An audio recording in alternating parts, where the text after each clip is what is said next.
বিভিন্ন প্রান্তে যে যেখান থেকে চ্যানেলে দিয়েছেন আপনাদের সকলকে সাদর আমন্ত্রণ তৃতীয় মাত্রা দেখবার জন্য। প্রিয় দর্শক, গতকাল পাটুরিয়ায় এক লঞ্চ দুর্ঘটনায় প্রায় অর্ধশতাধিক মানুষ মৃত্যুবরণ করেছেন। মৃতের সংখ্যা বাড়তে পারে। 2 শতাধিক যাত্রী ছিল এই লঞ্চটিতে। এবং বাংলাদেশে এই দুর্ঘটনা নতুন নয়, বিশেষ করে নৌপথে লঞ্চ দুর্ঘটনা। এবং সেই সঙ্গে এক অনিশ্চয়তার মধ্যে আছে গোটা বাংলাদেশ। অবরোধ এবং হরতালের মধ্যে বাংলাদেশ। এ থেকে নিষ্কৃতি, মুক্তি বা পরিত্রাণের কোনো পথ আছে কিনা এখন পর্যন্ত কারোই জানা নেই। কারণ এই পথ যারা তৈরি করতে পারেন তারা সবাই মোটামুটিভাবে নির্বিকার। অর্থাৎ এক অসহনীয় অবস্থার মধ্য দিয়ে যাচ্ছে বাংলাদেশের রাজনৈতিক পরিস্থিতি, এবং যেটি প্রভাবান্বিত করছে সমাজের সকল ক্ষেত্রকে। ভারতের পশ্চিমবঙ্গের মুখ্যমন্ত্রী মমতা ব্যানার্জি বাংলাদেশ ঘুরে গেলেন 3 দিনের সফর শেষ করে, এবং এই সফর নিয়েও রয়েছে মিশ্র প্রতিক্রিয়া। কেননা বাংলাদেশের সঙ্গে ভারতের বেশ কিছু অমীমাংসিত বিষয় রয়েছে, সেগুলো নিষ্পত্তি নিয়ে বাংলাদেশ এবং ভারতের মধ্যে দীর্ঘদিন ধরে আলোচনা চলছে, এবং সেখানে মমতা ব্যানার্জির প্রসঙ্গটি বা পশ্চিমবঙ্গের ভূমিকাটি বিভিন্ন সময় আলোচনা উঠেছে। সেটি নিয়েও আজকে আমরা কথা বলবার চেষ্টা করব। আর কথা বলবার জন্য আমার আজকের অতিথি আমার বায়ে বসা আছেন বাংলাদেশ সুপ্রিম কোর্টের সিনিয়র আইনজীবী, বাংলাদেশ আওয়ামী লীগের নেতা এবং আওয়ামী লীগ উপদেষ্টা মণ্ডলীর প্রাক্তন সদস্য, সাবেক সংসদ সদস্য অ্যাডভোকেট ইউসুফ হোসেন হুমায়ুন। আমার ডানে রয়েছেন progressive Democratic party PDP chairman doctor Ferdous Ahmed Qureshi. স্বাগত আপনার দুজন স্টুডিওতে।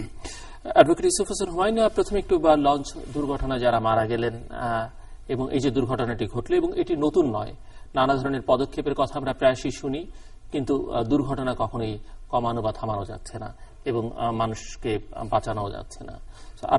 আপনি যদি এই বিষয়ে একটু দেখুন, আমি দক্ষিণাঞ্চলের মানুষ, বরিশাল আমার বাড়ি। কিন্তু সেখানে আমরা ছোটবেলা থেকে এই দুর্ঘটনার সাথে মোটামুটি ভাবে ওয়াকিবহাল আছি আর কি। এগুলো আমার কাছে আশ্চর্য লেগেছে গতকালকে যেটা আপনি বললেন এই দুর্ঘটনা নিয়ে। কারণ সাধারণত আমরা যেটা দেখেছি জীবনে, এতগুলি বয়স হয়েছে আমার, সাধারণত বৈশাখ জ্যৈষ্ঠ মাসে এগুলির প্রবণতা বেশি। যখন কালবৈশাখী হয় হঠাৎ করে, অথবা 3 নম্বর সিগন্যালের ভিতরে লঞ্চ ছেড়ে দিল কোনো কারণে, এই ধরনের ওয়েদার সিগন্যাল বা দুর্যোগপূর্ণ আবহাওয়ার ভিতরে এগুলি সাধারণত হয়েছে এবং হয়। এবং এইটার যে আপনি যে কথাটা বললেন, যেটা নিয়ন্ত্রণ করার জন্য, যেমন একটা জিনিস হচ্ছে ফোরকাস্ট, অর্থাৎ পূর্বাভাস দিলে লঞ্চ ছাড়বে না, স্টিমার ছাড়বে না, সে একটা আছে। কিন্তু আর কালকে যে ঘটনাটা হয়েছে, আবার অনেকগুলি হয়, ধরেন একটা লঞ্চের সাথে একটা লঞ্চে হঠাৎ করে অ্যাক্সিডেন্টালি মুখোমুখি সংঘর্ষ হয়ে যায়, বা কোনো ট্যাঙ্কারের সাথে একটা মুখোমুখি সংঘর্ষ হয়ে যায়, সেটা একটা দৈবিক, খুব একটা সাধারণত হয় না। কিন্তু কালকে যে ঘটনাটা, এটা অত্যন্ত বেদনাদায়ক, দুঃখজনক, এবং এটা যে নিয়ন্ত্রণ করার মতো আইন দিয়ে তো নিয়ন্ত্রণ হবে না। নেভিগেশন আইন আছে, আমরা মাঝে মাঝে মামলা করি, সেখানে যে বলকাহীনভাবে চালানো যাবে না, ওয়েদার সিগন্যাল বা আবহাওয়া দপ্তরের যে সংকেত সেটা দেখে মেনে চলতে হবে। তারপরে নদীর যে নব্যতার হিসাব করে দেখতে হবে যাতে গ্রাউন্ডেড না হয়, চড়ায় না উঠে যায়, এগুলো আছে। কিন্তু এই যে যেটা হয়েছে সেটা হলো কি কিছুটা আবার আরেকটা দিক আছে, এটা আমি কিছু মনে করবেন না, সেটা আমি বলছি এই জন্য, সাধারণভাবে অনেক সময় দেখা যায় লঞ্চের যাত্রীদের যে সংকুলন বা ক্ষমতা তার থেকে অনেক বেশি, অনেক সময় দ্বিগুণ হয়, বিশেষ করে ফেস্টিভ্যালের সময়, অর্থাৎ ঈদ পুজোর সময়। কিন্তু এখানে তারপরেও দেখা যায় আজকাল এইগুলি হয়। আর ইদানিং যেটা কালকে যেটা হয়েছে, এটা আমার ধারণা লঞ্চ কর্তৃপক্ষেরই দুর্বলতা, যে অধিক যাত্রী তারা নেন কেন, আমি সেটাই বলছি। সেখানে যেটা ধারণ ক্ষমতা যেটা তার চেয়ে বেশি। কালকে যে ঘটনাটা সেটা হচ্ছে, দেখুন কিছু কিছু লঞ্চ ওনাররা লঞ্চ ছাড়ছে না ইচ্ছে করে, অবরোধের কারণে অনেকে ইচ্ছে করতে পাবে কোনো যান্ত্রিক গোলযোগ দেখে ছাড়ছেন না। সে কারণে লোকজন আসা যাওয়া বন্ধ হতে পারে না, এত প্রায় 50-60 দিনের কাছাকাছি চলে গেছে। সেই কারণে লোডিংটাও বেশি হয়, জনগণ আসা ঢাকার থেকে বা ঢাকার থেকে যাওয়া। এবং এখানে লঞ্চ কর্তৃপক্ষ বলবে যে দৈবিক, কারণ দৈবিক এটা বলা যাবে না। এটা আমার মনে হয় ওভারলোডিং এর জন্য, এইটা নিয়ন্ত্রণের জন্য বহুবার চেষ্টা করা হয়েছে। বহুবার এগুলি সম্বন্ধে আপনি জানেন, আমরাও জানি যে ওভারলোডিং করা যাবে না। মাননীয় নৌ পরিবহন মন্ত্রী বর্তমান এবং বিগত দিনেও একই কথাই বলেছে, একই কথাই বলতে হয় তাদের, যে এটা আমরা চেষ্টা করছি, দেখছি কি হবে এবং শাস্তিমূলক ব্যবস্থা গ্রহণ করা হবে। আপনি একটা সুগানি বা সারেং যে মাস্টার, তাদের একটা সাজা দিলেন, কিন্তু ওই লোকগুলি জীবন্ত ফেরত পাওয়া যায় না। আমার যেটা ধারণা সেটা হচ্ছে যে কঠিনভাবে যদি আমরা আইনটা প্রয়োগ করি, অর্থাৎ যদি এই ধরনের যেটা ঘটেছে, তাদের কোম্পানির লাইন্স তো একটা থাকে না, অনেকের একাধিক থাকে, তাদের বিরুদ্ধে যদি এই ধরনের ঘটনা যদি দেখা যায় তদন্ত করে যে এটা কারোর গাফিলতির হইতে পারে বা অতিযাত্রী লোডের জন্য হইতে পারে, সেক্ষেত্রে ওই কোম্পানির সমস্ত লঞ্চ চিরস্থায়ীভাবে তাতে ক্যান্সেল, নেভিগেশন লাইসেন্স ক্যান্সেল করতে, তাইলে পরে একটা রাইডার ক্লজ থাকে যে তাহলে পরে একটা কিছু হলে কিন্তু আমারই হবে, শুধু সারেং সুকানে দিয়ে কিন্তু হবে না। জি, ডক্টর ফেরদৌস আহমেদ কুরেশি। আমার মনে হয় উনি তো বিস্তারিত এই বিষয়টা নিয়ে বলেছেন, আর বরিশালের অধিবাসী হিসাবে এটা ওনারই সাবজেক্ট এবং উনি সুন্দরভাবে বলেছেন। তা আমার মনে হয় যে এই যে দুর্ঘটনাটা নিয়ে আমরা কথা বলছি, সেটা মূলত আমার মনে হয় যে যারা এটা পরিচালনা করছেন তাদের ব্যর্থতা, তারা সঠিকভাবে তারা এটা নিয়ন্ত্রণ করেননি, যাত্রী সংখ্যা নিয়ন্ত্রণ করা যেটা তাদের দায়িত্ব ছিল, এবং ওভারলোডিং এর জন্য হচ্ছে বলেই এটা জেনারেলি এজিউমড হচ্ছে। তো সেই ক্ষেত্রে সংশ্লিষ্ট মন্ত্রণালয় এবং সংশ্লিষ্ট দপ্তর তারা কঠোর ব্যবস্থা নেবেন, এটা প্রত্যাশিত। তবে উনি যেটা বললেন যে ধরনের ব্যবস্থা নেওয়া হয়, যে একজন দুজন কর্মচারীকে কয়েকদিনের জন্য সাসপেন্ড করা হয় বা কর্মচ্যুত করা হয়, তার চাইতেও ড্রাস্টিক ব্যবস্থা নেওয়া দরকার, যাতে এই প্র্যাকটিসটা বন্ধ হয়ে যায় যে সুযোগ পেলেই আমি দ্বিগুণ যাত্রী নিয়ে নেব, সুযোগ পেলেই আমি ওভারলোড করব। সেটা ডিসকারেজ করার জন্য যতটা দৃঢ়তা দরকার, এটা মনে হয় অতীতেও নেওয়া হয় না সাধারণত। 2-4 দিন এটা নিয়ে কথাবার্তা হয়, তারপরে আমরা সবাই ভুলে যাই।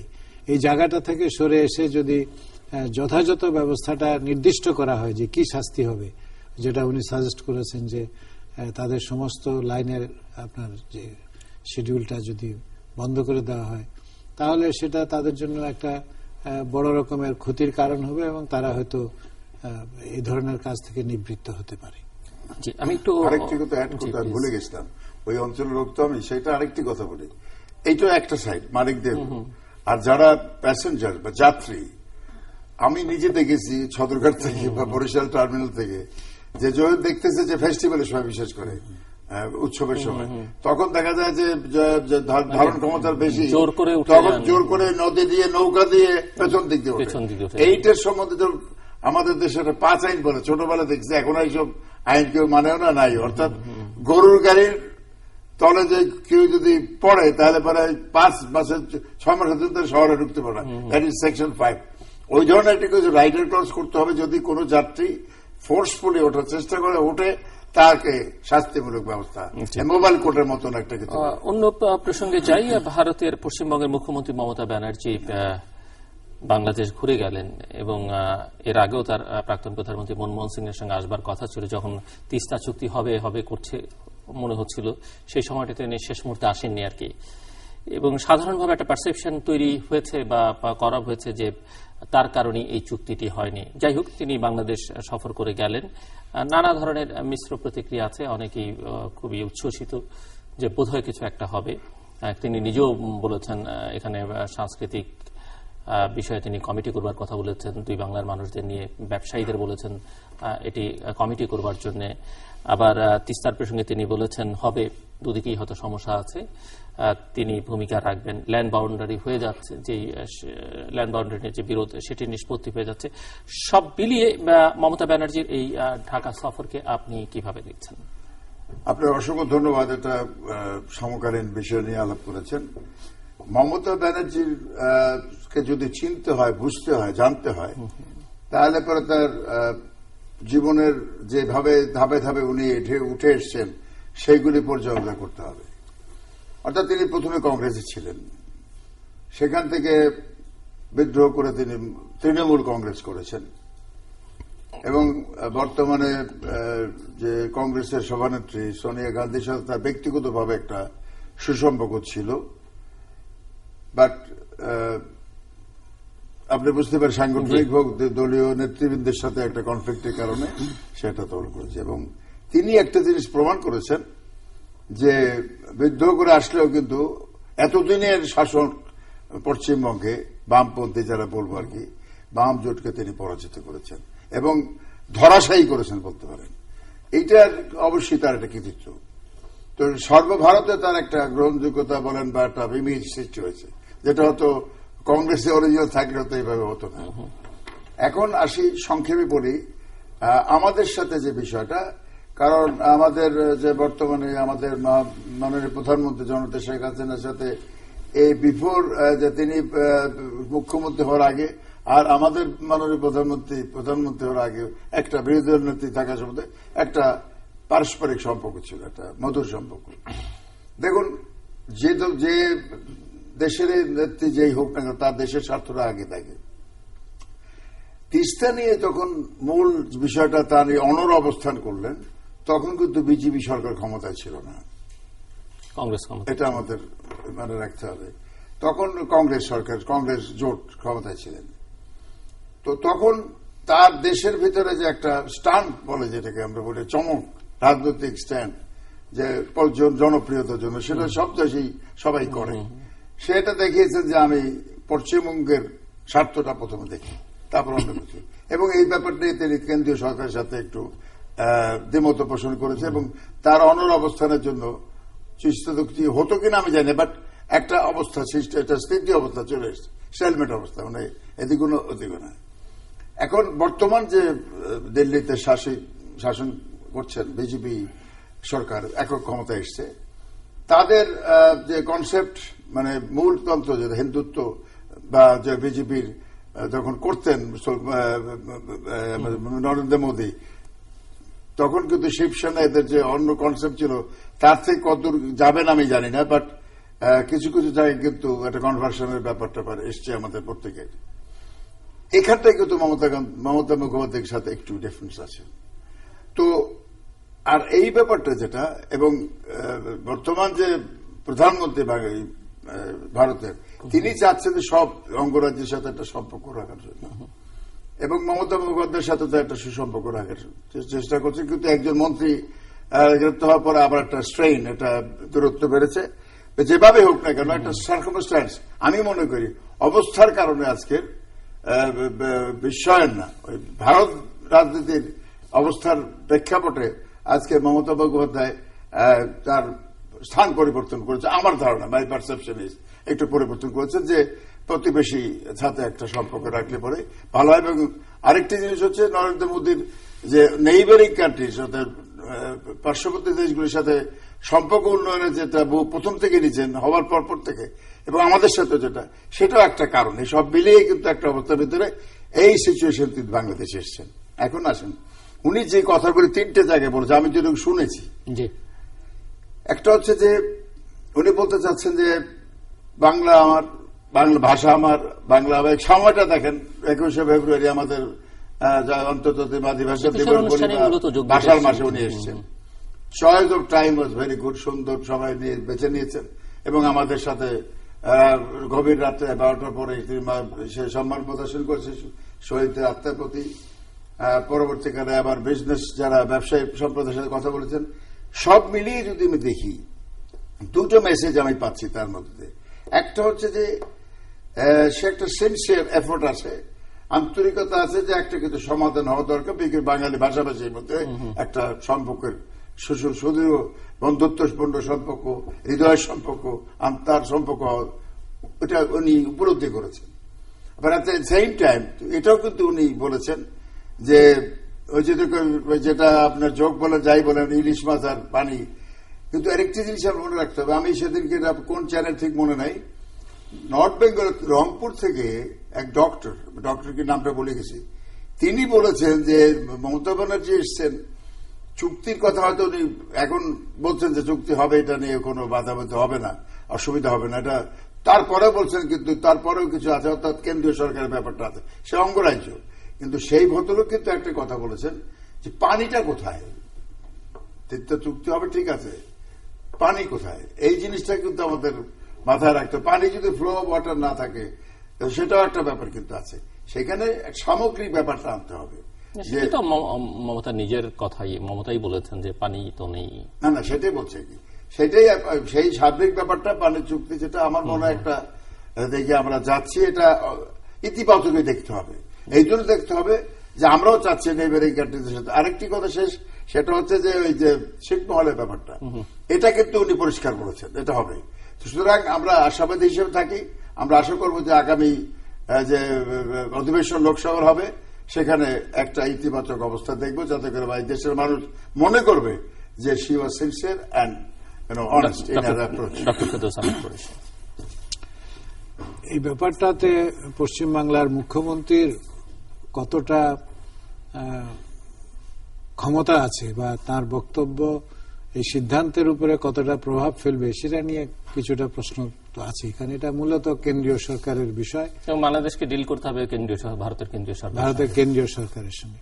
তারপরেও তিনি যে তার মনোভাব প্রকাশ করেছেন অবশ্যই আমরা সাধুবাদ জানাবো, কারণ আমরা তিনি যেমন আমাদের সঙ্গে ভালো সম্পর্ক করতে চেয়েছেন অনেকদিন পরে এসে, আমরা কিন্তু বরাবরই তাদের সঙ্গে ভালো সম্পর্ক করার চেষ্টা করেছি। এবং আমার মনে হয় যে বাংলাদেশের দিক থেকে পশ্চিম বাংলা এবং ভারতের সঙ্গে ভালো সম্পর্ক করার ক্ষেত্রে নেতিবাচক দৃষ্টিভঙ্গি খুব কমই আছে।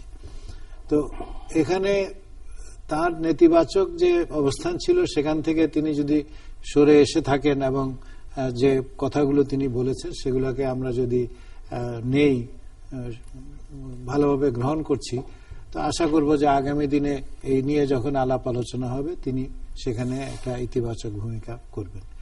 যে প্রশ্নটা এখানে আমাদের ভাবতে হবে সেটা হচ্ছে যে দুটো বিষয় নিয়ে বারবার কথা হচ্ছে, ছিটমহল আরেকটা হচ্ছে তিস্তার পানি।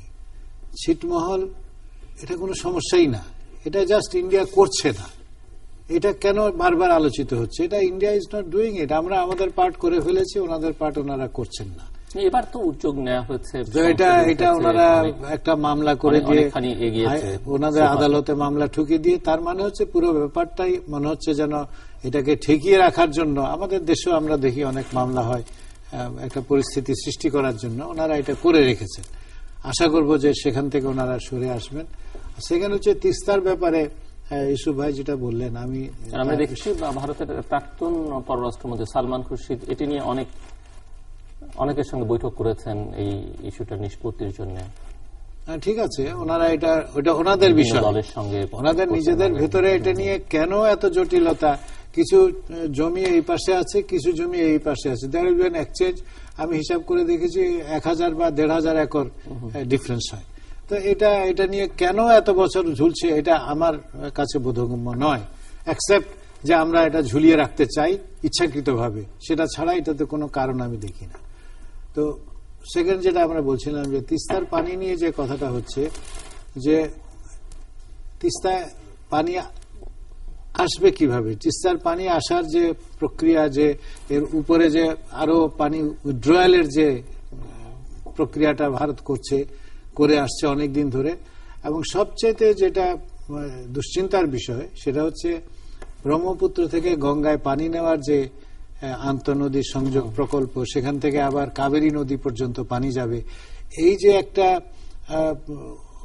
দানবীয় প্রকল্প, যেটা ভারতের অনেক বিশ্লেষক এটাকে দানবীয় প্রকল্প বলেছেন, এটা প্রকৃতি বিরুদ্ধ, পরিবেশ বিরুদ্ধ, মানবতা বিরুদ্ধ, এবং এটাতে আসাম, বাংলাদেশ এবং পশ্চিম বাংলা সবচেয়ে বেশি ক্ষতিগ্রস্ত হবে। কাজে এই জায়গাটাতে আমার মনে হয় যে পশ্চিম বাংলা এবং বাংলাদেশের একটা কমন স্ট্যান্ড তৈরি করা দরকার। কারণ এই পানিটা ব্রহ্মপুত্র থেকে পানি যদি গঙ্গায় যায় তাহলে তিস্তা, মহানন্দা, এই সমস্ত নদী, এমনকি আমাদের ব্রহ্মপুত্র যেটা বাংলাদেশে আসছে, এখানেও আমরা পানি সংকটে পড়ব। তিস্তায় তো পড়বই, কারণ তিস্তা যেখান থেকে আসছে ওর মাঝখানে আরো অনেকগুলো তারা বাঁধ সৃষ্টি হয়েছে, হাইড্রো ইলেকট্রিক পাওয়ার হয়েছে, এবং আরো হতেই থাকবে। আর ওখান থেকে পানি তুলে নিয়ে সেচ প্রকল্প হচ্ছে।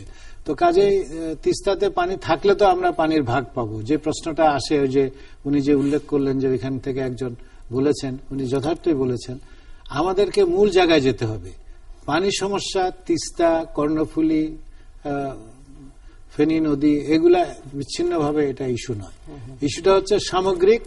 আমাদেরকে অবশ্যই এই অঞ্চলের দুটো যে নদী অববাহিকা, তিনটা, মেঘনা, ব্রহ্মপুত্র এবং গঙ্গা, এই তিন নদী অববাহিকার একটি সমন্বিত পরিকল্পনা নিয়ে, যেভাবে সিন্ধু অববাহিকায় চুক্তি হয়েছে, একটা আন্তর্জাতিক চুক্তি হওয়া উচিত, যেটাতে ভারত, বাংলাদেশ, নেপাল, ভুটান এবং চীনকেও অন্তর্ভুক্ত করতে হবে।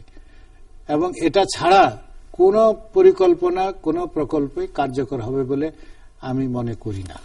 আমার মনে হয় যে আমাদের দৃষ্টি এখন সেদিকে দিতে হবে যে আন্তঃনদী সংযোগ প্রকল্প থেকে ভারতকে সরে আসতে হবে এবং একটা এই 5 দেশের একটা সমন্বিত প্রকল্পের মধ্যে আমরা প্রত্যেকের যার যার ন্যায্য পাওনা, কেন আমরা পশ্চিম বাংলাকে বঞ্চিত করব?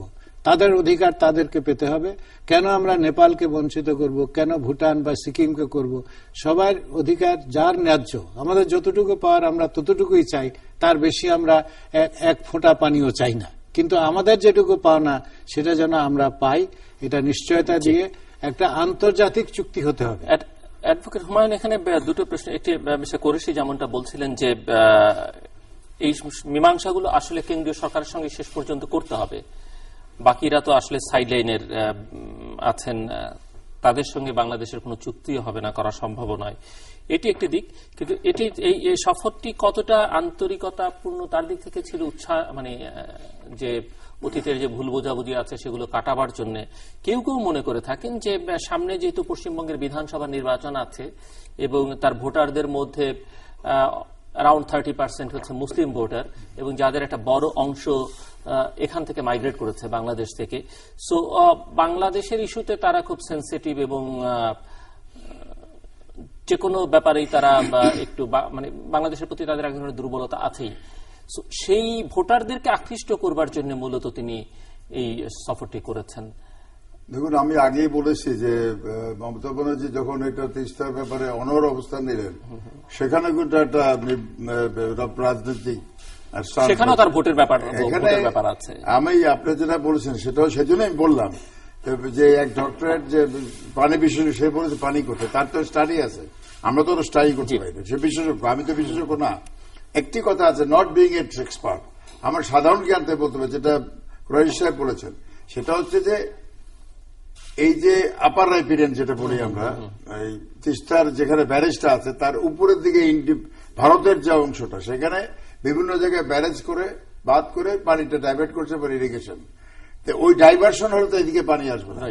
এই চুক্তির ভিতরে ওই ব্যাপারটাও থাকতে হবে যে যেভাবে ফারাক্কার ব্যাপারটা করছে, ওইভাবে পানির ফ্লো একটা এই টাইম লিমিট থাকবে, এই মাসে করে এইভাবে সামগ্রিক প্যাকেজের মতন করতে হবে এই চুক্তির ভিতরে, বিশেষ করে তিস্তা যেটা বললেন।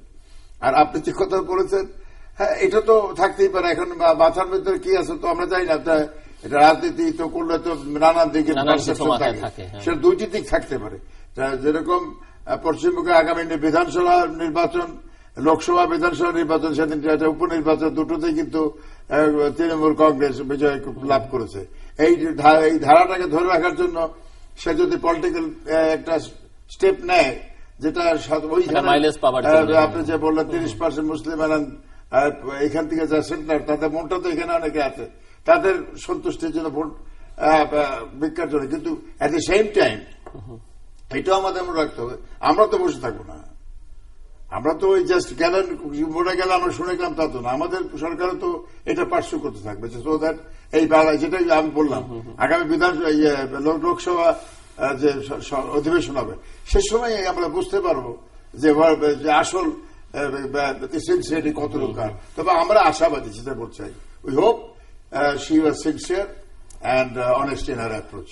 ডক্টর ফেরদৌস আহমেদ কোরেশি, বাংলাদেশে একটা গভীর রাজনৈতিক সংকটের মধ্য দিয়ে যাচ্ছে অনেকে মনে করেন, অনেক অবশ্যই সংকট আছে বলেও মানতে রাজি নন, এটি স্বাভাবিক অবস্থা বলতে মনে করেন, বা যা হচ্ছে এটি আসলে স্বাভাবিক বা নিউ নর্মাল হিসেবে চিহ্নিত করবার চেষ্টা করছেন। সো আপনি পরিস্থিতিটাকে কিভাবে দেখছেন? এই যে অবরোধ, হরতাল, অসংখ্য মানুষ জীবন দিল, দুদিক থেকেই জীবন দেওয়া নেওয়ার পর নাশকতা বা সহিংসতার যে মাত্রা যে ভাবে হচ্ছে, সেটি আসলে অতীতে কখনো এভাবে মানে স্বাধীন বাংলাদেশে বা গত কয়েক দশকে সেই অর্থে দেখা যায়নি, 2-3 দশকে।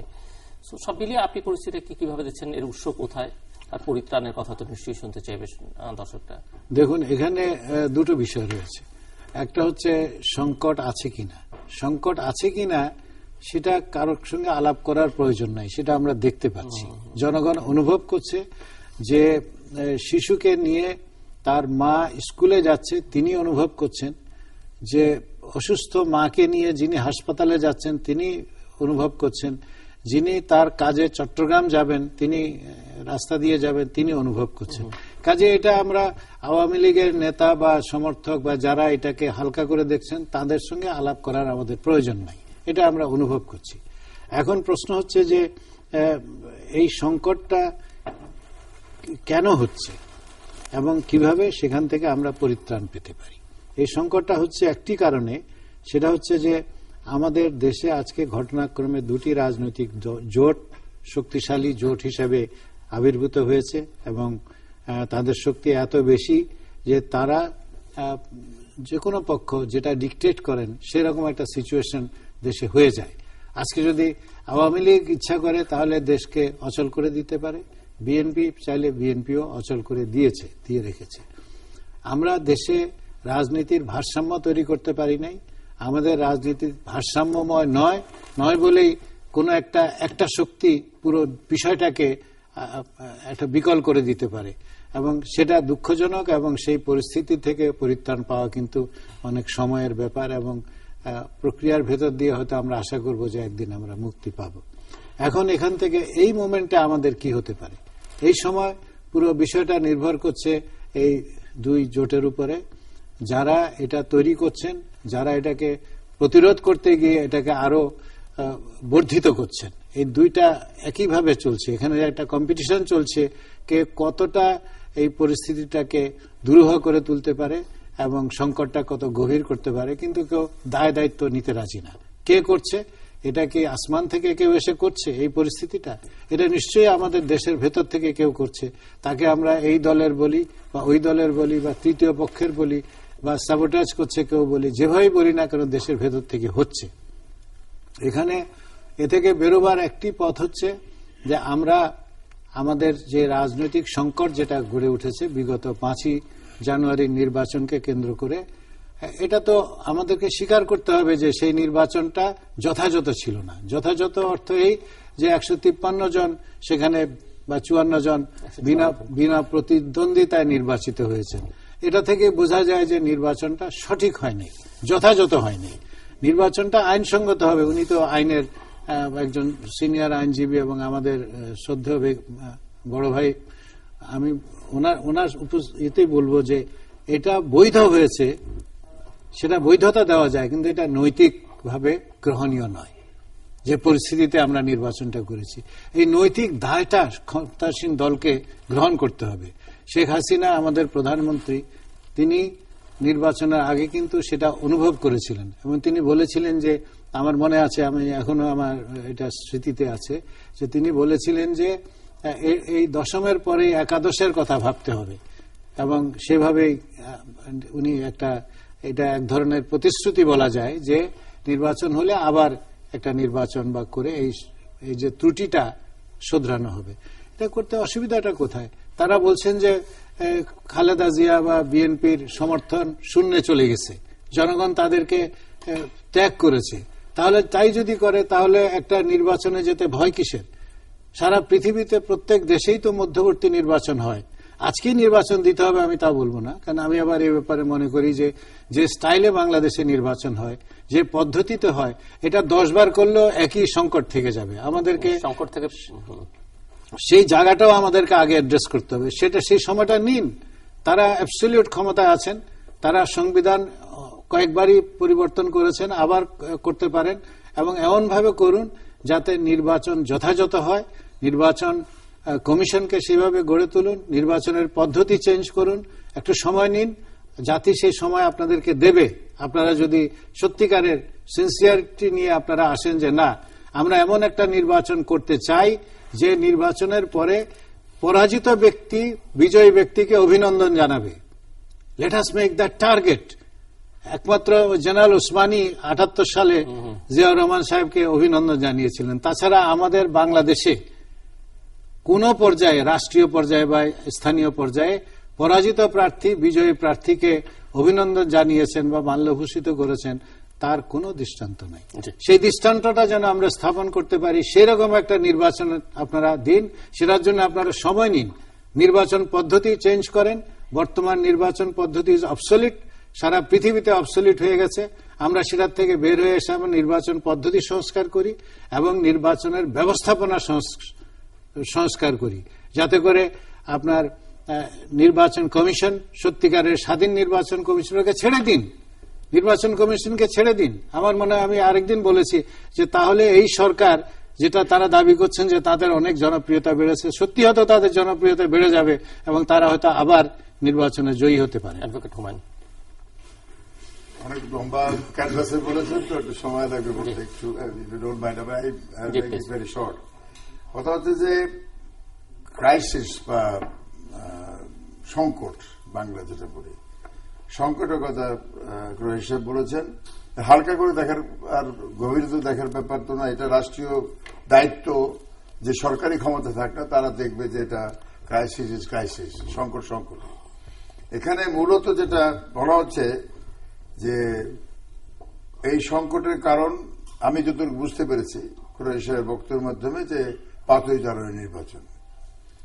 এখন এখানে আমি একটি কথা আবার পুরনো কথাই বারবার ফিলিবাস্টারিং বলে ইংরেজিতে মানে রিপিট করতে হচ্ছে। সেটা হচ্ছে যে 5ই জানুয়ারি আগের 6 মাসের ঘটনাটা কি ছিল বা 8 মাস আগে কি ঘটনা ছিল।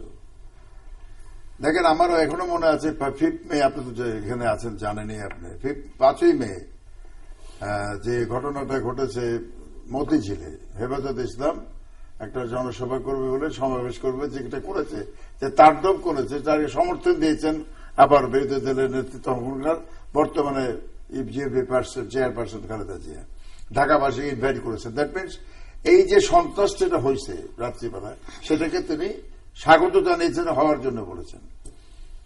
এর থেকে কিন্তু ধারে ধারে আপনি লক্ষ্য করেছেন যে বিভিন্ন সময় যেটা সংকট উত্তরণের জন্য যে একটি সর্বোচ্চ আদালতের রায়ের প্রতিফলন, সংক্ষেপে বলছে প্রতিফলনে বর্তমান নির্বাচন কাঠামো যেটা হয়েছে সেটাই, সেই কাঠার মধ্যে থেকেই তৎকালীন রাষ্ট্রপতির সাথে কিন্তু দেখা সাক্ষাৎ হয়েছে, কথা হয়েছে।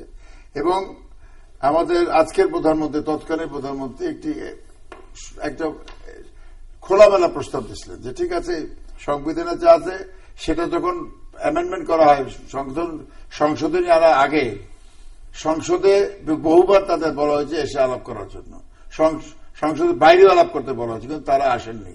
তো সুতরাং সে বিলটা পাশ হয়ে গেছে, যেটা আছে অ্যাজ ইট ইজ, সংবিধানে যা আছে তাই দিয়ে উনি বলেছেন যে অন্তর্বর্তীকালে যে সরকারটা হবে নির্বাচন আগে 3 মাস, তাতে আপনারা যে কোনো মন্ত্রণালয় চান আপনারা যেতে পারেন, এই আলোচনার জন্য দিতে রেখেছেন।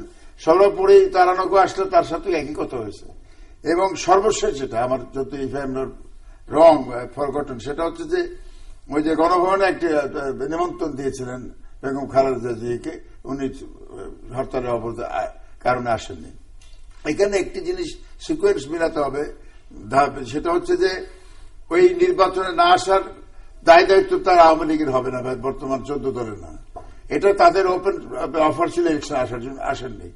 এখানে যেটা আমি শুধু বলতে চাচ্ছি যে আমি যেটা দেখেছি পট্টলিকা, আমার তো পার্সোনাল নলেজ নেই, যেটা পট্টলিকা দেখেছি যে এই নির্বাচনের 7-8 মাস আগে আবুধাবিতে ভারতের খুব নাম করা মাফিয়া ডন বলে ওরা, দাউদ ইব্রাহিমের সাথে তারেক রহমানের সাথে একটা একান্ত বৈঠক হয়েছে।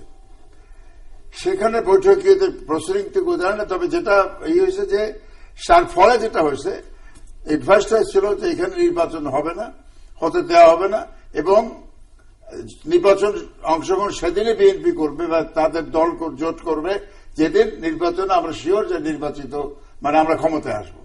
যে কারণে নির্বাচনে তারা প্রথমে বলছে যে হতে দেওয়া হবে না, প্রতিহত করা হবে, অংশগ্রহণ যাতে জনগণ না করে, সবকিছু মানে অল দি ডিভাইসেস, যত রকমের রণকৌশল বলেন বামপন্থীদের ভাষায়, সেগুলি ব্যবহার করা হয়েছে। কিন্তু তারপরেও কিন্তু আমাদের সংবিধান রক্ষার জন্য যেটাকে বলেছেন, আমাদের মাননীয় প্রধানমন্ত্রী বলেছিলেন যে এটা নেক্সট আগামী সংসদে অবশ্যই যেটা বলবেন এই নির্বাচন আরেকটি নির্বাচন তো অপেক্ষা করতে হবে। অনেকে বলে নিয়ম রক্ষার জন্য, নিয়ম তো বটে, সংবিধান রক্ষার জন্য নির্বাচন হয়েছে। আমার কথা হচ্ছে যে আজকের যে ভুলটি হয়েছে এটি চেস বোর্ড খেলার মতো, দাবার গুটির মতন, যে ভুলটি তারা করেছে নির্বাচন না আসে। আমি বেশ কিছু সিনিয়র বিএনপি লিডার্স আছে যাদের আমার ব্যক্তিগত পরিচয় আছে, তারা কিন্তু জানতো নির্বাচনে অংশগ্রহণ করলে তার বিজয়ী চলে আসলেন পার্লামেন্টে আছে, কিন্তু একটি লোকের কারণে, বাইরের থেকে একটি মেসেজের কারণে হয়নি। কাজে এই দায়ভার তো সরকার বা 14 দল দেবে, এটা তাদের বহন করতে হবে। এখন শেষ কথা যেটা বলতে চাচ্ছি যে সেটা হচ্ছে যে সংগ্রামের কথা উনি বলেন, বাট আমি নিজেই তুলছি কথাটা। উনি যে বলতেছে যে একটা সংবিধান সংশোধন করে ইন্ডিপেন্ডেন্ট ইলেকশন কমিশন করে আরেকটি নির্বাচন দেওয়ার জন্য, সংবিধান সংশোধন করার জন্য যেটা প্রয়োজন আমাদের দেশে, যেটা বিগত দিনে হয়েছে, সেটার জন্য সেটা হলো যে একটা গণদাবি থাকতে হবে যে আমরা আবার তত্ত্বাবধায়ক সরকার ফিরে আসছে। এটা তো সম্ভব না, judgement by the supreme court. কাজে গণদাবি, গণ আন্দোলন থাকতে হবে। গণদাবি আসে গণ আন্দোলনের মাধ্যমে, সে ধরনের কিন্তু আন্দোলন গণদাবি আমরা দেখতে পাচ্ছি নো। এবং বলবেন যে সভা করতে দেওয়া হয়নি 5ই জানুয়ারি, একটি সভা, তার আগে 16টি সভা বেগম খালেদা জিয়া করেছেন। গাজীপুরে সমস্যা হয়েছে এবং গাজীপুরের ঘটনার প্রেক্ষাপটে দেখেন, তার 2 দিন আগে তারেক রহমান, আমার কুরাইশ সাহেব is a part of the history, উনি দেখেছেন ইতিহাস। তারেক রহমান কালকে ছেলে, সেই যদি আজকে বঙ্গবন্ধু সম্বন্ধে যে মন্তব্য করেছে, আমি মুখ্যমন্ত্রী আনিনি, আনবো না, সেই ধৃষ্টতা দেখেছে, তার প্রেক্ষাপটে কিন্তু গাজীপুরে ব্যাপারটা হয়েছে। সেটিও তো কথা দিয়ে আপনারা পাল্টা জবাব দিতে পারেন, কথা দিয়ে পাল্টা জবাব, hit me I hit you back, এটা তো কথা দিয়ে জবাব দিতে। এখন সেটা জবাব দিচ্ছে। এখন কথা সমাবেশ করতে না দিয়ে আজকে যে জনসভার কথা বলা হচ্ছে যে 5ই জানুয়ারি ঢাকায়, আরো তাদের বক্তব্য হচ্ছে যে বিভিন্ন সময় তারা সভা করতে চাইলে অনুমতিটা শেষ মুহূর্তে দেওয়া হয়, কখনো দেওয়া হয়, কখনো দেওয়া হয় না, তাদের নেতা কর্মীদেরকে গ্রেফতার করে রাখা, শুধুমাত্র ঢাকার ব্যাপার হয়েছে, কারণটা বলি, প্রচুর নেতা কর্মীকে গ্রেফতার করে রাখা হয়েছে, অসংখ্য মামলা তাদের বিরুদ্ধে। না, ঢাকার বেলা বলছে এই জন্য, ঢাকার বেলায় বলছে এই জন্য যে ঢাকার অন্য জায়গায় কিন্তু এটা হয়নি পারমিশন ব্যাপার। ঢাকা বেলায় গোয়েন্দা তথ্য উপাত্ত থাকে, তারও বেসিস করে পারমিশন দেয়। কারণ আমরা দেখেছি ওই যে 5ই মের কথা বলা, সেই ঘটনাটার মাথায় রেখে কিন্তু কাজটা। কিন্তু তাহলে এই সমস্যার নিষ্পত্তি আপনারা কিভাবে করবেন? এবং আপনারা যেটি এখন বলবার চেষ্টা করছেন যে এখানে এই জঙ্গি গোষ্ঠী আন্তর্জাতিক সন্ত্রাসবাদের সঙ্গে সম্পর্কিত বা এরা বাংলাদেশকে পিছিয়ে নিয়ে যেতে চাইছে, পাকিস্তান বানাতে চাইছে, এইসব কথা তো বলছেন। নাশকতা, সহিংসতা হচ্ছে, মানুষ তো শান্তি চায়, স্থিতিশীল একটা বাংলাদেশ দেখতে চায়, সেটি দেওয়ার দায়িত্ব প্রধানত সরকার। আজকে তো আপনি যে আজকে যে হরতাল 72 ঘন্টা দিয়েছে, আপনি শহরে ঢুকে দেখেন, ঢাকা মহানগরী যে কোনো শহরে যান, নাথিং, কোন হরতাল কোথাও নাই। কথাটা হচ্ছে সেটা আপনি বলছেন কোন, আবার একই সঙ্গে দেখা যাচ্ছে স্কুল কলেজ এগুলো বন্ধ থাকছে, এগুলো ব্যবসায়ীরা হাজার হাজার কোটি টাকা, লক্ষ হাজার কোটি টাকার হিসেব দিচ্ছেন যে ক্ষতি হয়ে যাচ্ছে। আমি সেটাই বলছি, আমি হরতালের কথা বলছি, যেটা কুরাইশ বলেছেন, অবভিয়াসলি আপনি যেটা বলছেন যে ক্ষতিগ্রস্ত হচ্ছে, যে বাইরে ঢাকার বাইরে বিভিন্ন জায়গায় ছোটখাটো প্রচুর গাড়ি চলছে, কিন্তু আমি আপনি কেউই কিন্তু খুব নিশ্চিন্তে ঘর থেকে বেরোই না, বোধ করি আপনিও বেরোন না, ডক্টর কোরেশিও বেরোন না, যান, কিন্তু কখন একটা ককটেল বা পেট্রোল বোমা গাড়িতে থেকে। আমি যে কথা বলতে চাচ্ছিলাম, আপনি যেটা যেখানে পৌঁছতে চাচ্ছেন, আমাকে নিতে চাচ্ছেন, সেইখানটাই বলছি। সেটা হচ্ছে এই যে এই যেটা আমরা গাড়ি বোমা, পেট্রোল বোমা, সন্ত্রাস যেটা হচ্ছে, সেইটা দায় দায়িত্ব তারা নিচ্ছে না, বলছে আমরা জানি না কিছু। কিন্তু 2-3টি কথা বলি, 2টি ছেলে কনফেশন করছে কোর্টে, সে কনফেশনে পরিষ্কার যে বিএনপির শীর্ষস্থানীয় নেতার নির্দেশে ওনার বিচার করেন। আমি বলতেছি বিচার তো হবেই, মামলা হয়েছে। এখন সেই দায় আবার ওনারা বলছে যে আমরা কিছু চাই না। এবং মেজর হাফিজ সাহেব একদিন এরকম টিভি টকে বলেছেন যে সরকার পদত্যাগ করে নতুন নির্বাচন তারিখ দিক, এই প্রোগ্রাম বন্ধ হয়। তার মানে যে দায়িত্ব যদি নেন যে আমরা এইগুলি করাচ্ছি, তাহলে পরে ওইটা বন্ধ করে তারপর আসেন লেটেস্ট ডিসকাস। আর ওই পূর্ব সত্য দিয়ে তো আলোচনা হয় না। আপনি প্রিকন্ডিশন হলো যে আপনি সরকার পদত্যাগ করবেন, বা বলছেন যে সংবিধান সংশোধন করে আর নতুন ভাবে তত্ত্বাবধায়ক সরকার নিয়ে আসেন, যেটাই বলেন না কেন, সবার কাছে গ্রহণযোগ্য সব দলের অংশগ্রহণমূলক নির্বাচন, দিজ আর প্রিকন্ডিশন, পূর্ব শর্ত, এটাতে কিন্তু আলোচনা। সুতরাং পরিবেশটা সৃষ্টি করতে হয়। আজকের কল আপ সমস্ত প্রোগ্রাম এই সন্ত্রাস, নৈরাজ্য, পেট্রোলবাজি সব বন্ধ করে দিতে হবে। তারপরে বলেন যে ঠিক আছে জাতীয় ইস্যু নিয়ে আমরা আলোচনা করতে চাচ্ছি, not only one is to, all the issues নাও কনফার। এই যে ক্ষতিগ্রস্ত হয়েছে দেশ, ইকোনমিক্যালি ক্ষতিগ্রস্ত হয়েছে, পদ্মা সেতু করতে পারে উন্নয়নমূলক ভাবে, তিস্তার ব্যাপারটা যদি একটু আলাপ করে সেটা করতে পারে, সব ব্যাপার আলাপ হবে। But they have to be sincere at heart. Doctor Kurshi, ওনার আলোচনার প্রেক্ষিতে আমি একটা কথা বলতে চাই যে সরকার যারা ক্ষমতায় থাকে মূল দায়িত্ব তাদের উপরে বর্তায়, এখানে বিতর্কের কোনো অবকাশ নাই। সরকার করাই হয় যদি কোনো ক্রাইসিস থাকে, সেই ক্রাইসিসটা সরকার দূর করবে, প্রয়োজনীয় ব্যবস্থা নেবে। সেই প্রয়োজনীয় ব্যবস্থাটা নিতে গেলে যেটা আমি মনে করি যেটা দে ক্যান টেক ইউনিলেটারিলি। আমাদের এখানে সংলাপ সংলাপ সংলাপ আলাপ হচ্ছে প্রচুর। আমি এর আগেও বলেছি যে সংলাপ কি নিয়ে সংলাপ হবে, এখানে টার্গেট হচ্ছে ক্ষমতা, টার্গেট হচ্ছে চেয়ার একটা, তাল গাছ একটা, কাজে এখানে কোনো সংলাপের স্কোপ নাই। Unless we come out of from that mindset যে আমাকে পেতে হবে, আমাকে যেতে হবে, আমাকে থাকতে হবে, সেখান থেকে সেই জন্যই আমি বারবার এই কথাটা বলতে চাচ্ছি যে আমরা যেন একটা জায়গায় আমরা আসি যে আমরা একটা যথাযথ নির্বাচন করবো, যথাযথ গ্রহণযোগ্য নির্বাচন করবো। আমরা তো কেউ নির্বাচন গ্রহণ করি না। এ যাবৎ একটা নির্বাচনও আমাদের দেশে বিরোধী দল গ্রহণ করেনি। একেবারে যেটা ভালো হয়েছে সেটাকেও বলেছে সূক্ষ্ম কারচুপি হচ্ছে।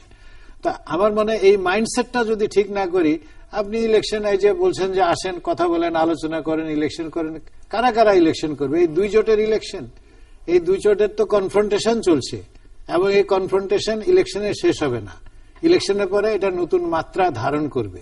আর একটা কথা আমি বলতে চাই যে দেখুন 154 জন লোক প্রার্থী বিনা প্রতিদ্বন্দ্বিতায় নির্বাচিত হয়েছেন। কেন? কারণ ওই সিটে কেউ দাঁড়ায়নি। ঠিক আছে, বিএনপি বয়কট করেছে, সেখানে এই দেশের 16 কোটি লোকের মধ্য থেকে অন্য লোক দাঁড়ালো না কেন? এই জন্য দাঁড়ায়নি। যাকে বলে আমাদের ইন্ডিপেন্ডেন্ট প্রার্থী দাঁড়ালো না কেন? দাঁড়ালো না কেন? একজন লোক প্রত্যেকটা সিটে একটা পাওয়া যায় না? নর্মাল নির্বাচনে 10 জন 15 জন ক্যান্ডিডেট হয়, আপনারা একটা নির্বাচনে দাঁড়ায়নি, লোক দাঁড়ায় নাই। কেন দাঁড়ায় নাই? আস্থা ছিল না। কারণ ওরা জানে যে নির্বাচনের ফলাফল কি হবে, ওরা জানে যে এই নির্বাচনে দাঁড়ালে আমি শুধু শুধু নাজেহাল হতে পারি, আমি এখানে দাঁড়াবো না। কাজে কোনো ব্যক্তি সে স্বতন্ত্র প্রার্থীও দাঁড়ায় নাই আর ছোটখাটো দল যারা আছে তারাও দাঁড়ায় নাই। কেন দাঁড়ালো না? আমার ভাই ওনারা দাঁড় করিয়েছেন কাকে? এরশাদ সাহেবকে। বিরোধী দল সাজাচ্ছেন, সাজাবেন কেন? বিরোধী দল তৈরি হলো না কেন? কেন হবে না? গণতন্ত্রে বিরোধী দল থাকবে না কেন?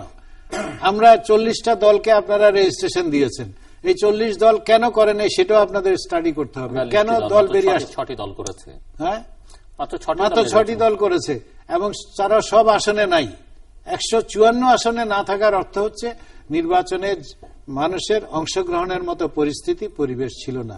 সেটা কেন ছিল না আমি সে বিতর্কে যাব না, কিন্তু সেটার দায়িত্ব অবশ্যই সরকারের উপর বর্তায়। মানে আরেকটি প্রসঙ্গে এখানে এই যে জঙ্গিবাদ বা সন্ত্রাসবাদের কথা যেটি খুব জোরের সঙ্গে বলা হচ্ছে, আপনি দেখেছেন যে গতকালও চিটাগংয়ে তৎপরতা, এরকম জঙ্গি গোষ্ঠীর ক্যাম্পের খবর পাওয়া যাচ্ছে এবং বলা হচ্ছে যারা এটি করছে সেই গোষ্ঠী এবং বিএনপির ক্ষমতারোহণ মানে হচ্ছে জঙ্গিবাদ সন্ত্রাসবাদকে এক ধরনের প্রশ্রয় দেয়া বা তাদের উত্থানের সম্ভাবনাকে আরো শক্তিশালী করে দেয়া।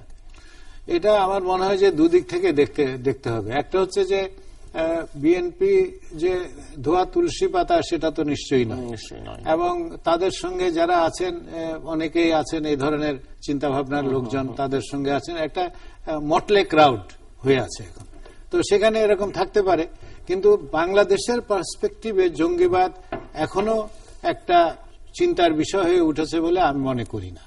আমার বরঞ্চ মনে হয় যে আমাদের সরকার, আমাদের পুলিশ, তারা এটাকে ফ্লেয়ার আপ করছেন, তারা এটাকে অনেক বেশি প্রচারণা করছেন এবং এটা খুব ভয়ঙ্কর বিষয়। আগুন নিয়ে খেলছেন তারা। কেন করছেন তারা এটি? কেন করছেন সেটা আমি স্পষ্ট বলতে পারবো না, আমি সেটা বুঝতে পারছি না।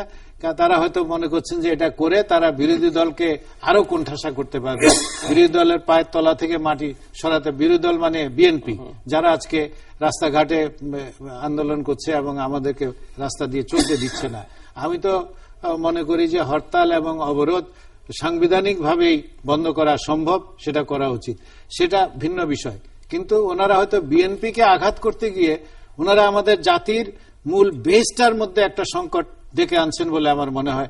আপনি দেখেন আজকে আমেরিকা এবং যুক্তরাজ্য, ব্রিটেন, সেখান থেকে লোকজন আইএসএ গিয়ে ভর্তি হচ্ছে। পৃথিবী ভয়ঙ্কর একটা অবস্থায় আছে, এটাকে উস্কানি দেওয়া অত্যন্ত গর্হিত কাজ। এবং বাংলাদেশে যে প্রশান্ত অবস্থা আমরা এই ক্ষেত্রে আছি, সেটাকে কোনোভাবে বিনষ্ট হতে দেওয়া ঠিক হবে না। এটা উস্কানিমূলক যে ওইখানে আমরা জঙ্গি পাচ্ছি, তাদের সঙ্গে আইএস এর কানেকশন আছে, ওইখানে আমরা জঙ্গি পাচ্ছি, তারা অনেক অস্ত্র তারা জোগাড় করে রেখেছে। আমি মনে করি যে এগুলোর মধ্যে বাড়াবাড়ি আছে, অতিরঞ্জন আছে, এবং যেটা আত্মবিনাশী, আমাদের জাতির জন্য ভয়ঙ্কর কাজ তারা করছেন। এটা তাদেরকে সংযত হওয়া দরকার, কারণ এটা যদি একবার শুরু হয়ে যায় তাহলে আমাদের যে প্রতিরক্ষা ব্যবস্থা, প্রতিরক্ষা অর্থ আমি বলছি যে আমাদের প্রতিরোধের যে ব্যবস্থা আছে, পুলিশ, তাদের যে যোগ্যতা দক্ষতা আমরা দেখতে পাচ্ছি, তারা এর সামনে টিকতে পারবেন না। সন্ত্রাস, এটা অনেক বিশেষজ্ঞ এটাকে বলেছেন। তারা বলেন যে সন্ত্রাস হচ্ছে গরিবের অ্যাটম বোমা। একবার যদি আপনি সন্ত্রাসকে জাগ্রত করে দেন, এটা ঠেকানোর ক্ষমতা আপনার নাই। কারণ যে লোকটা মরে যেতে চায় সে লোকটাকে আপনি ঠেকাবেন কি করে? There is no power on earth. আপনি আফগানিস্তানে দেখেন, পাকিস্তানে দেখেন, আপনি সিরিয়ায় দেখেন, ইরাকে দেখেন, কোন দেশে সন্ত্রাসীকে ঠেকানো যাচ্ছে? আমরা সন্ত্রাসী যাতে না হয় সেদিকে আমরা কাজ করি।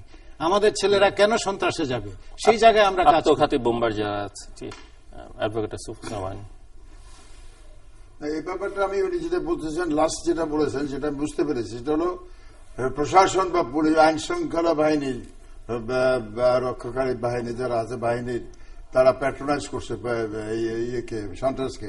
প্যাট্রোনাইজ করছে বলছি না, আমি বলছি যে তারা এটাকে যেভাবে প্লেস করছেন সেটা ঠিক নয়। না, আমি তো তার মানে আপনি বলেছেন যেটা, সেটা হচ্ছে যে এই তারা এইটাতে উস্কানি দিচ্ছে, কথাটা উস্কানি হয়ে যাচ্ছে। তার মানে প্যাট্রোনাইজ করা বা উস্কানি দেওয়া বা সাপোর্ট করছে, যাই হোক।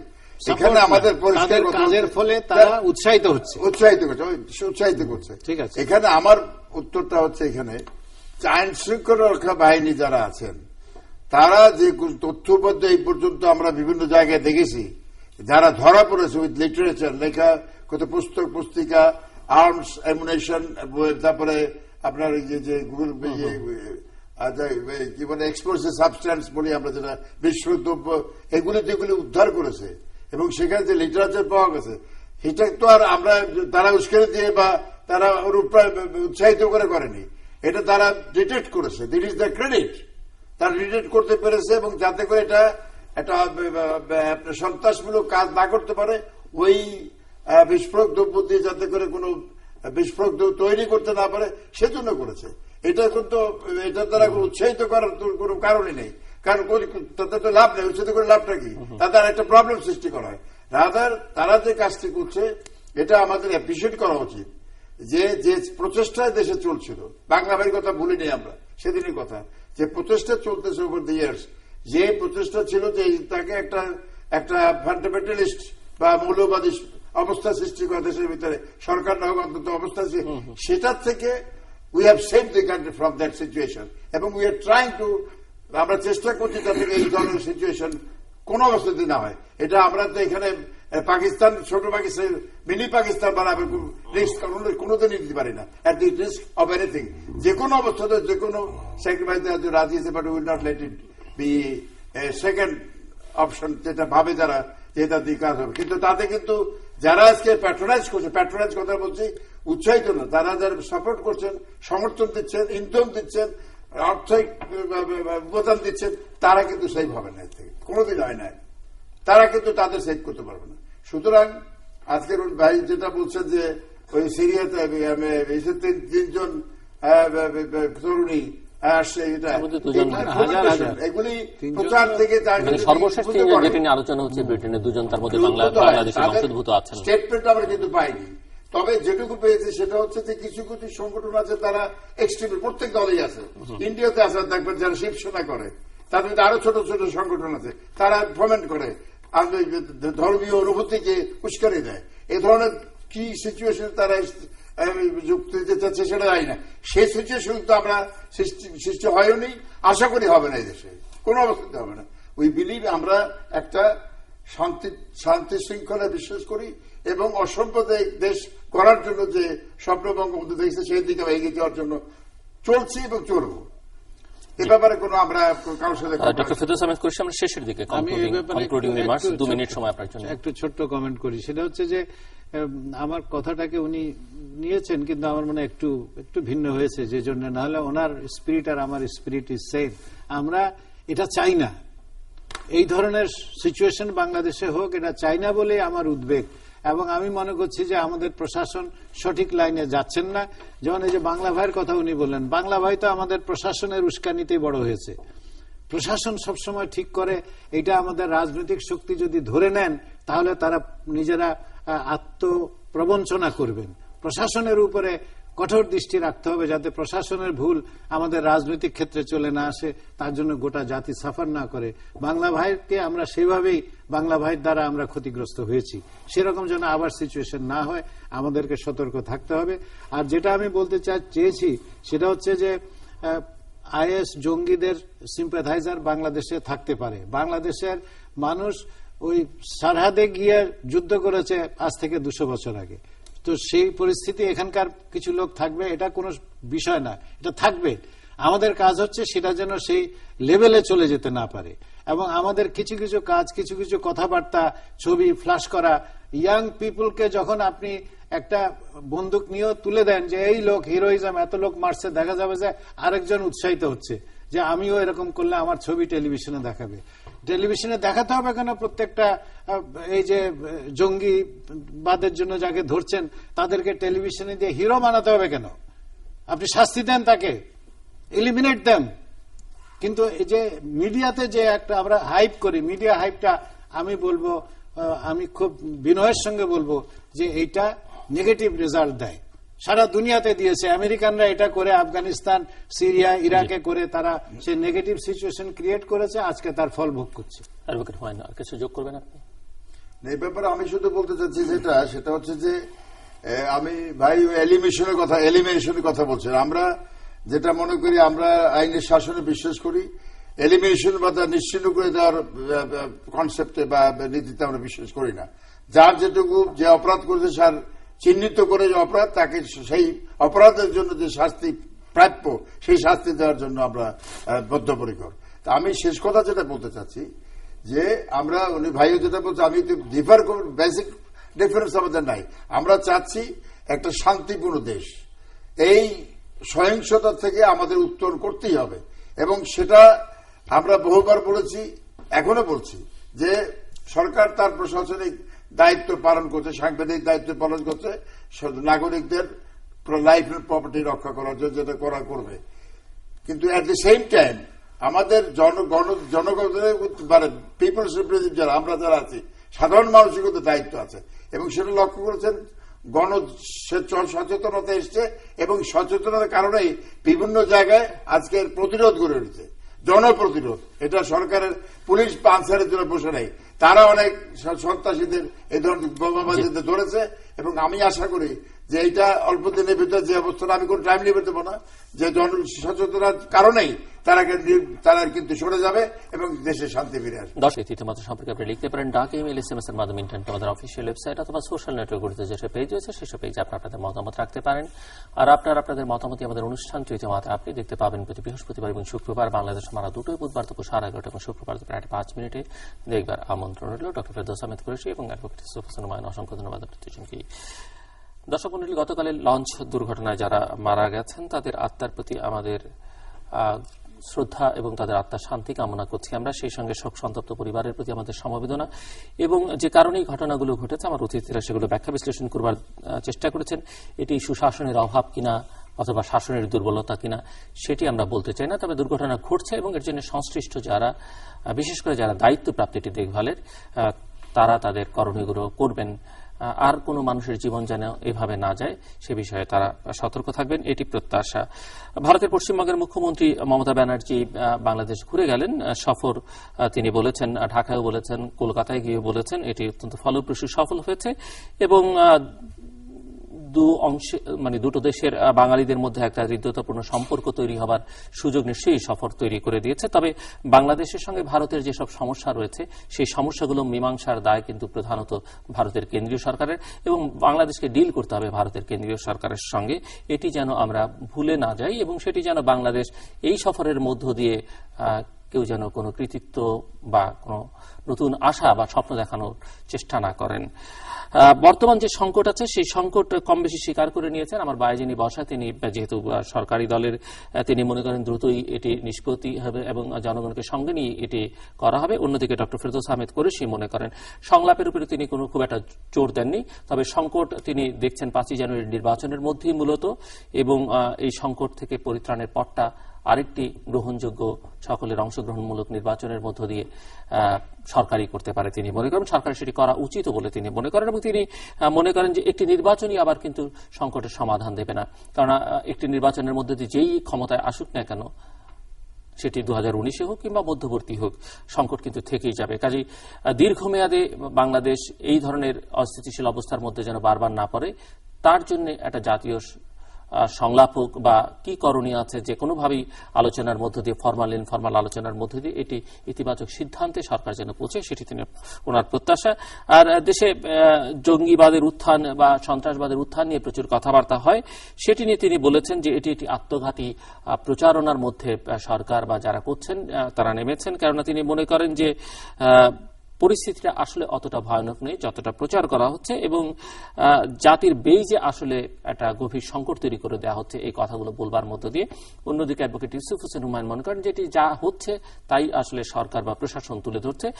ডক্টর ফেরদৌস আহমেদ কুরেশি অবশ্য স্মরণ করিয়ে দিয়েছেন যে প্রশাসনের কথায় বা প্রশাসনের উপর নির্ভর করে চলবে না, বরং প্রশাসনের উপরে সজাগ দৃষ্টি এবং নজরদারি রাখতে হবে এবং তাদের উপরে কর্তৃত্বটাও যথাযথ রাখতে হবে, কেননা অতীতে এই ধরনের গোষ্ঠীকে প্ররোচনা দেবার ক্ষেত্রে, প্রশ্রয় দেবার ক্ষেত্রে হয়তো সরকারের আশীর্বাদপুষ্ট বা রাজনৈতিক শক্তির আশীর্বাদপুষ্ট হয়েই কিন্তু প্রশাসন সেখানে নেতিবাচক ভূমিকা রেখেছে।